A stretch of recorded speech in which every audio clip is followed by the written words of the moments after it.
Bismillahirrahmanirrahim. Rabbi syrah li sadri wa yassir li amri wa hlul 'uqdatam min lisani yafqahu qawli. Allahumma shalli wa sallim ala habibika Mustafa sayyidina Muhammadin wa ala alihi wa sahbihi asma'in nama ba'du. Yang sangat saya hormati Ketua Yayasan Badam Wakaf Habib Hasan Al-Munawwar. Juga di sini ada Bapak Rektor Pak Bejo, ada Direktur RSI Bapak Masyudi, para pembantu rektor, para dekan, semua yang hadir saya hormati.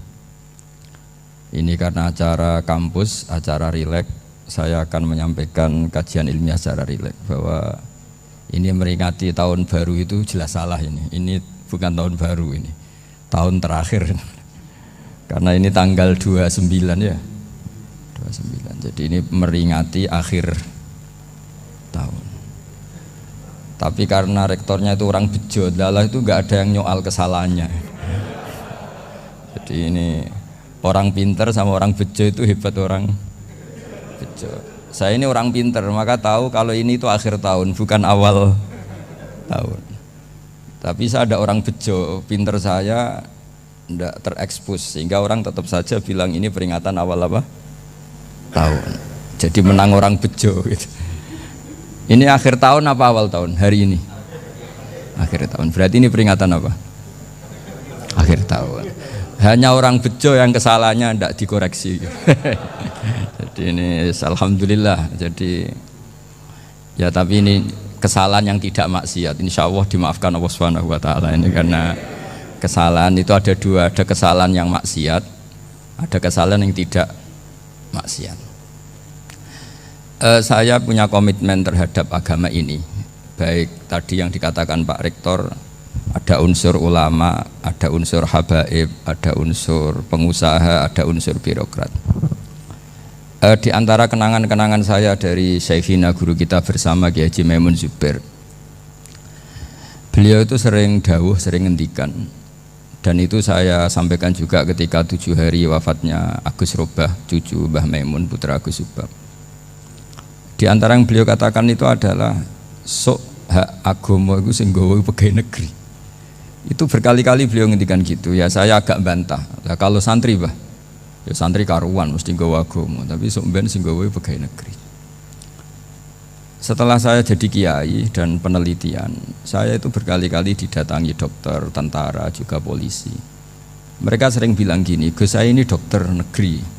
Saya ke NTT, ke Papua, karena saya muslim, berkebutuhan Islam, maka dibikinkan musola, dibikinkan masjid.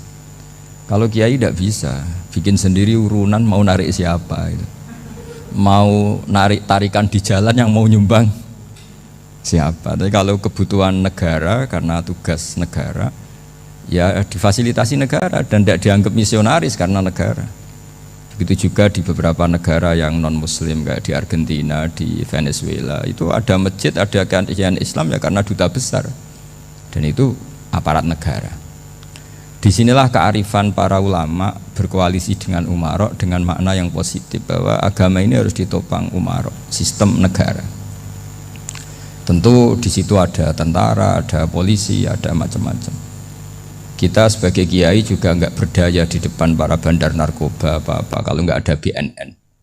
Kita mau apa dengan korupsi kalau enggak ada KPK. Sehingga kearifan para guru-guru kita, mulai Mbah Maimun, bapak saya sendiri, NU, Muhammadiyah, semua ormas-ormas Islam itu pasti maulah kerjasama. Karena kita siapa ya kalau enggak kerjasama. Dan di antara pesan Rasulullah SAW adalah yaduwahi ma'al jamaah. Jadi apa ya, kebersamaan itu sudah berkah. Fa inna yadallahi ma'al jamaah. Jadi berkah. Lalu kenapa saya kalau ngaji bawa kitab? Ini agak sebetulnya itu lazim. Lazim itu suatu yang harus. Tapi karena kelamaan mubaligh itu tidak pakai kitab. Seakan-akan bawa kitab itu yang aneh. Sebenarnya aneh mereka. Karena begini logika simpelnya ya.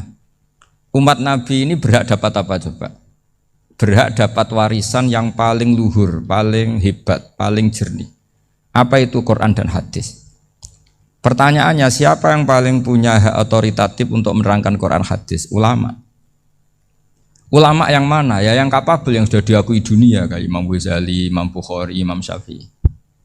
Artinya kalau kita tidak pakai materi itu, ulama mendapat pikiran kita, bukan mendapat pikiran mereka. Saya ulang lagi, kalau kita tidak pakai materi yang otentik, yang orisinil, umat ini mendapat pikiran kita, bukan pikiran mereka. Maka saya berusaha supaya teman-teman atau semua umat Islam dapat pikiran-pikirannya Imam Ghazali, pikiran-pikiran Imam Bukhari, pikiran-pikiran Abdul Qasim Al-Junaidi, kejernian-kejernian Abu Yazid Al-Bustami.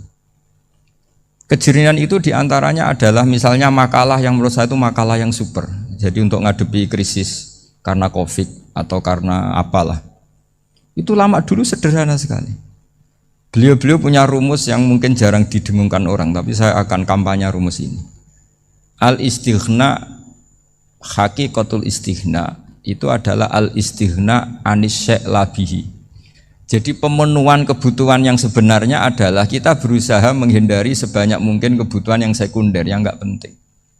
Bukan memenuhi semua yang kita inginkan. Jadi misalnya begini ya, kalau kita lapar, itu keinginan kita itu makan enak apa asal makan? Tentu jawabannya asal makan yang sehat. Tapi kalau nuruti nafsu kita, makannya yang enak, teman makannya enak, terus di warung yang favorit. Ini kan satu kebodohan. Kenapa untuk makan saja butuh definisi sekian banyak? Yang kita harus kecewa, warung favoritnya bisa sudah tutup, atau kita ke sana harus macet, ribet. Yang benar-benar arif dan bijaksana itu adalah al-istighna anis syai'. Sesuatu yang tidak mendesak itu jangan jadikan kebutuhan. Sehingga kalau kita puasa misalnya, semua makanan itu enak karena kita sangat lapar. Sehingga Abdul Qasim Al-Junaidi ketika ditanya, ma idamut to'am, lauk makanan itu apa? Jawabannya lucu, alju, lapar. Kalau kamu lapar ya semuanya enak. Ini sudah mulai hilang. Kita bilang makan enak itu ya sate, ya gulai, ya pizza yang kita senang. Akhirnya apa? Untuk nikmatnya Allah itu kita jadi ribet. Apalagi yang orang-orang fasik harus ditemani perempuan yang tidak halal misalnya, atau harus ada ajudan, ribet. Nah pertanyaannya, orang yang ribet sama yang nggak ribet itu pinter mana? Pinter yang nggak ribet. Nah ini kearifan-kearifan yang mulai hilang. Lalu siapa yang bisa mewarisi itu? Ya ulama. Jadi ulama itu cara berpikir sebenarnya simple. Makanya mereka sering kalau tahajud itu, di antara makalah Sayyidina Ali paling terkenal dan yang menjadikan beliau punya derajat yang luar biasa, itu adalah kafani izzan antakuna li robban wa kafani fakhron an akuna laka abdan. Ya Allah, saya ini sudah begitu mulia, begitu terhormat dan sangat-sangat terhormat karena yang menjadi Tuhan itu Engkau. Jadi rumus pertama itu karena menjadi Tuhan itu Engkau. Hanya Tuhan yang abadi, Tuhan yang pertama, hanya Tuhan yang al-awwal. Coba ya Allah, kalau saya ini punya Tuhan Fir'aun, punya Tuhan mati jadi tontonan lagi, itu kerennya di mana coba? Andai kan kita punya Tuhan Fir'aun. Atau punya Tuhan yang asal-usulnya manusia, apapun hebatnya manusia itu, kita punya Tuhan manusia itu. Tuhan yang lapar, yang kalau nggak makan mungkin pingsan, mungkin bisa kena COVID, nanti Tuhannya diisolasi, kayak apa? Makanya ketika Tuhan Allah menyindir ketuhanan selain Allah itu, Allah hanya menyindir dengan kalimat sederhana, kana yakulanit to'am, yang kamu tuhankan itu masih makan. Artinya kalau nggak makan ya lemes. Jadi lama-lama ada orang gini, alhamdulillah tadi Tuhan mampir ke saya, kelihatannya lapar, setelah tak kasih makan sehat lagi. Susah nggak punya Tuhan yang seperti itu. Beda dengan Tuhan kita, Tuhan yang nggak butuh makan, nggak butuh minum, al-qayyum, zat yang berdiri sendiri tanpa butuh yang lain, al-awwal. Sebelum ada langit bumi sudah ada Tuhan kita yaitu Allah. Bandingkan dengan Tuhan-Tuhan yang dipertuhan yang lain, yang adanya setelah bumi, misalnya Fir'aun dan sebagainya. Sehingga Sayyidina Ali pertama jadi kebanggaan apa? Kafani izzan antakuna li robban. Saya ini keren betul, karena punya Tuhan yaitu Engkau. Tuhan yang lahul asma'ul husna, Tuhan yang semuanya punya kebaikan, punya keabadian, punya keagungan. Terus wa kafani fakhron an akuna laka abdan, dan saya bangga sekali karena saya menjadi hambamu. Kalau saya jadi hambanya Pak Rektor ribet kan, sudah tak hormati ternyata nanti tidak rektor, ya kan ribet kan, terus pokoknya ribet, jadi budaknya manusia itu ribet. Makanya ada